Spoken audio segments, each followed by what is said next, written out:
Who is the Hogfather? Is death just about the best character ever? And did Sir Terry Pratchett know the secrets of the quantum field all along? We may or may not answer these questions in this episode. Welcome to Mythic Mirror, a podcast for fans of myth and fantasy who want to live a magical, fulfilling life. I'm your host and fantasy author, Mary C. Kehoe. And I'm your co-host, Carolina Carter, co-founder of the Sleepless Elite and reader extraordinaire. Ooh, very nice. All right, first off, we are recording at winter solstice. Why is this important? It is important because our first book is all about solstice festivals, hogwatch, and blood. And Death. magic. And magic. And blood and death magic. All right, so our first book is Dun, dun, dun, dun, dun. The Hogfather. Yay. This is by Sir Terry Pratchett, who, if you have not introduced yourself to the Discworld, do so immediately. And this book is all about a force that thinks life is messy and not logical and trying to get rid of it by getting rid of what makes us human, our beliefs. So killing the Hogfather by controlling belief and thus killing humanity by killing belief. So it's a really great book. You should definitely read it. And it is, we picked this one just because it is exactly what this podcast is about. We're exploring belief and how belief affects our world and can we purposefully shape it. So, Carolina, what was your favorite part of this book? Two favorite parts, and are we going spoiler light? Yeah, let's go spoiler light. Okay. Three favorite parts. I don't know why that turned it into three. I guess if any of these are like a bad spoiler, you can cut them out. But yeah. When death tries the ho ho ho, that's one of my favorite parts. When death saves the little match girl as the Hogfather. Yeah. And then obviously he might save the little match girl. We don't know. Yes, we don't know. Maybe he saves the little match girl. Who can say? Who? Not me.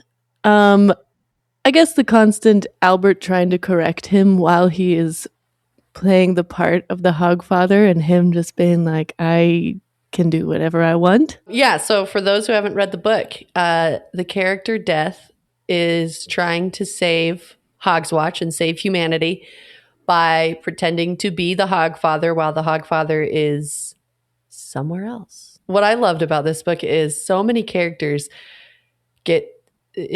show how so many adults are in life of a little bitter, a little looking at Christmas or looking at Hogswatches. Well, this is just, something for kids. This is a silly thing. Why do we even care about the fat man who brings presents? What? Let's just move on with our lives.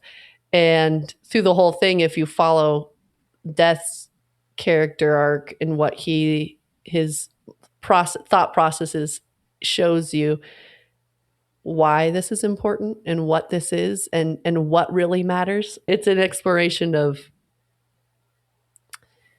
why humans create these little beliefs, why we have to throughout, at one point, the head wizard says we're a mythopoetic people. We're always coming up with stories for why things are. And one of my favorite things, which is a footnote, so it's not in the movie, it's only in the book, is he's making a joke about the tribal people who are so ignorant, and then it goes, the footnote is about, the ignorant people who know things that only, like, they believe in a worldview that is only also seen by the most, like the most brilliant physicists or something like that. So it's like, showing that the further you go into science, the more magical it seems, which I was also reading. So at the same time as reading The Hogfather, I've been reading Joe Dispenza. So that will be my ding moment of off topic recommendation is Joe Dispenza.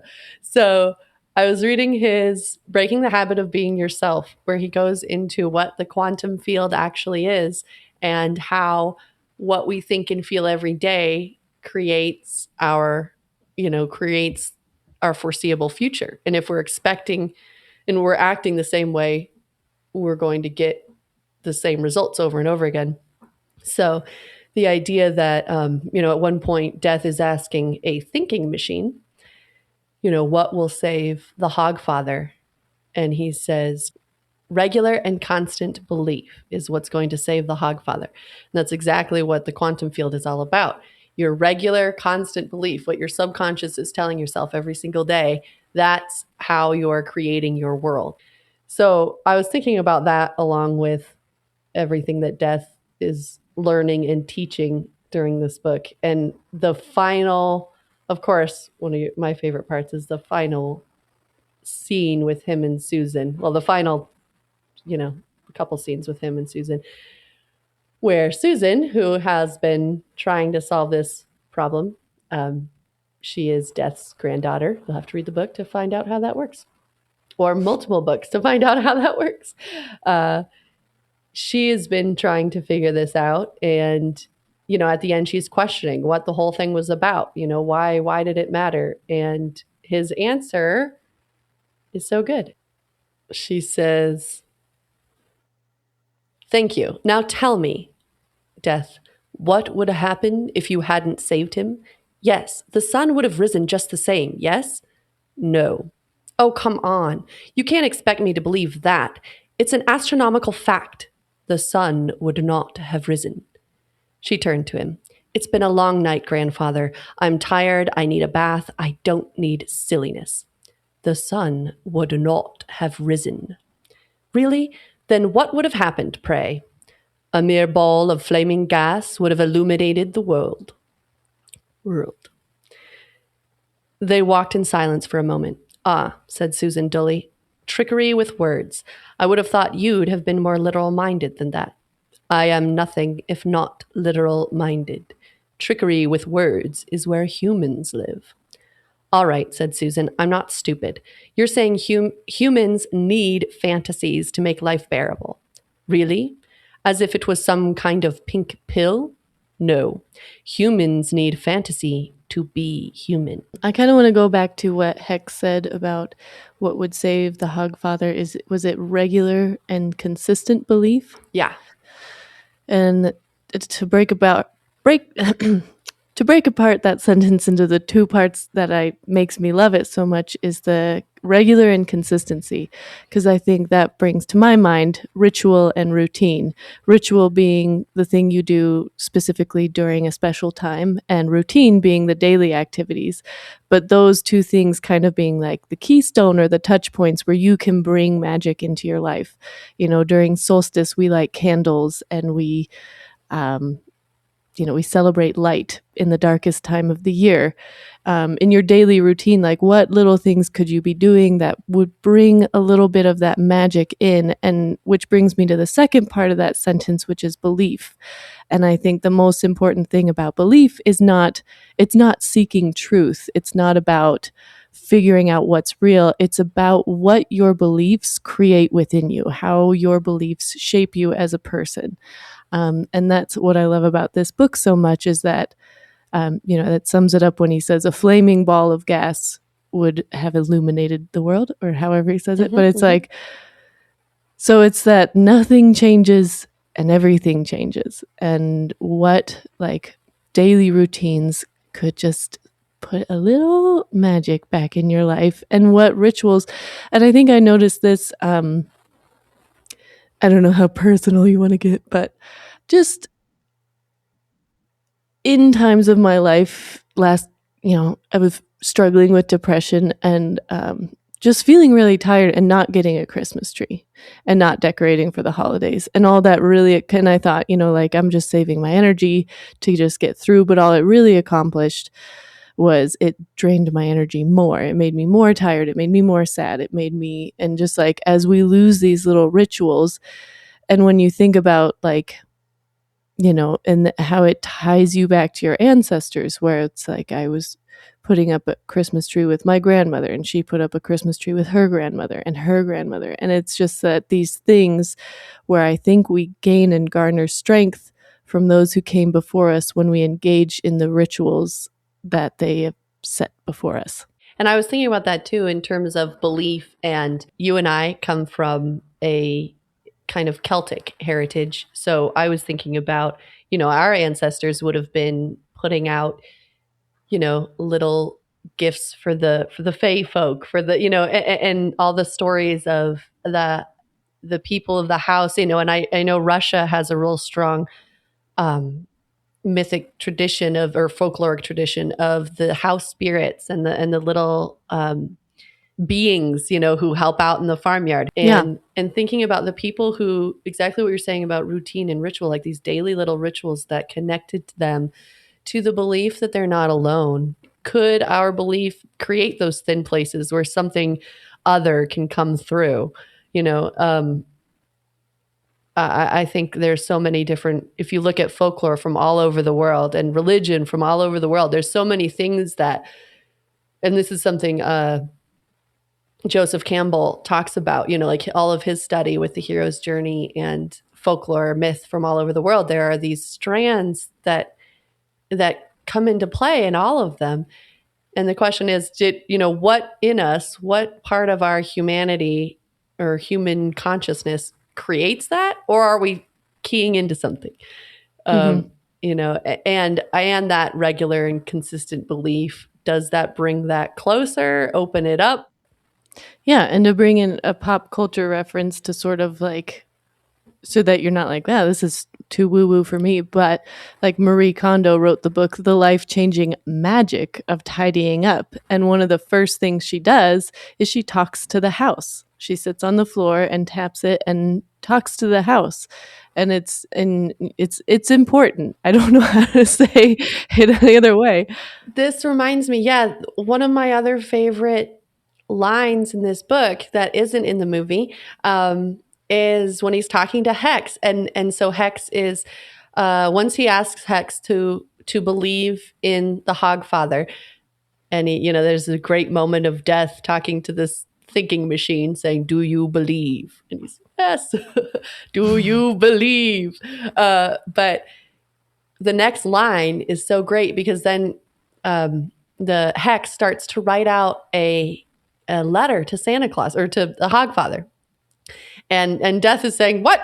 But you can't write a letter." And then he's realizing, oh, Hex answers, "I'm entitled." And he says, "But you're not, you're not alive. You're not a living being." And he's equating him to a rock or this or that.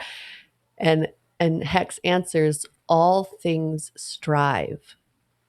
And I loved that because I don't know, it just rang so true to me in that, humans, we joke about, naming our little robot vacuums, and pack bonding to inanimate objects. And this idea that all things strive, even though it's not human, it whether or not it has a soul, that's a different topic. But that all of matter is striving in some way, and that so when Marie Kondo talks about talking to the house, you're acknowledging that, you're acknowledging the striving of the home to be a home, and And I when she gets rid of things, she thanks them for serving their yeah, purpose yeah, because they which are striving. yeah, they're just trying so hard, just like us. Just like us. It makes the world a friendlier place thinking that way, and whether something Death says at the end of, if we if we are not believing in these things, we believe in them for them to be, you know Mhm. and all of these characters of Death and the Hogfather and all of these things are created by human belief, and we give them shape. So in the Discworld, in Terry Pratchett's made up world, that's how it works. But I think it's a really interesting thing to examine of what are our beliefs shaping in our own world. In conclusion, I would say it's important to read this book because it will reawaken that sense of childhood whimsy that opens the door to belief and magic. Yeah. And it's also, I will say, it is not the usual cozy Christmas read. We were going to watch it last night so I could be all refreshed for today, and we couldn't because we were like, I kind of need to watch it with the whole family because it's a little scary. It's funny. It's like just a tiny bit spooky, like the scary ghost stories of Christmases long, long ago. Yes, it is a wonderful, funny, heartwarming story, and it also is a it has a bad guy. We've got assassins, we've got thieves, we've got a world that the characters enter that is ruled by childhood beliefs, and children are not merciful. That is, we'll end with this last quote. It talks about the world of childhood and how it isn't just a smaller world of adulthood. It's more. It's everything is accentuated and more. Things are more scary, more alive, more thrilling. Um, in adulthood, we're scared of, what did it say? We're scared of uh, debt, going hungry, and showing our true selves, or something like that. Yeah. where children are scared of something completely unbelievable coming out of the dark. So you will see completely unbelievable things coming out of the dark in this book. Or if you're lucky, as an adult, you'll be scared of debt, going hungry, showing your true self, and scary things coming out of the dark. That may be true for all of us. All right. The dark is our friend, not our foe. It's the things It's in what's the dark. in the dark that's our foe. All right. As this is our very first episode, we do not have any listener feedback. So we can't tell you anything. Carolina, tell us what a spark recommendation is and what yours is for this week. Okay, a spark recommendation is something that gave you a little spark of joy this week.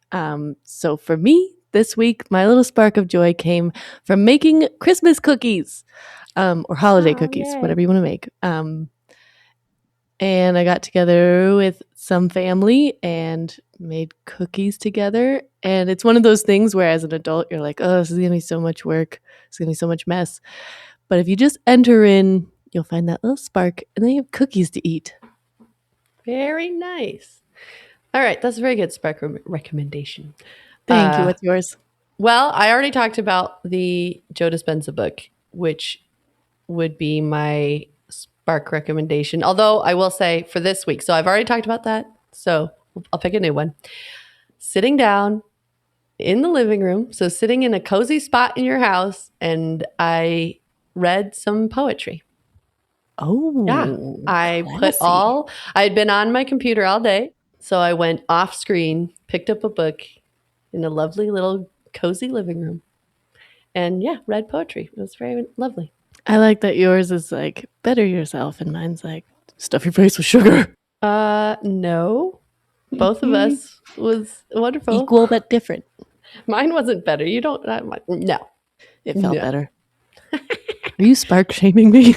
No, you're spark shaming yourself.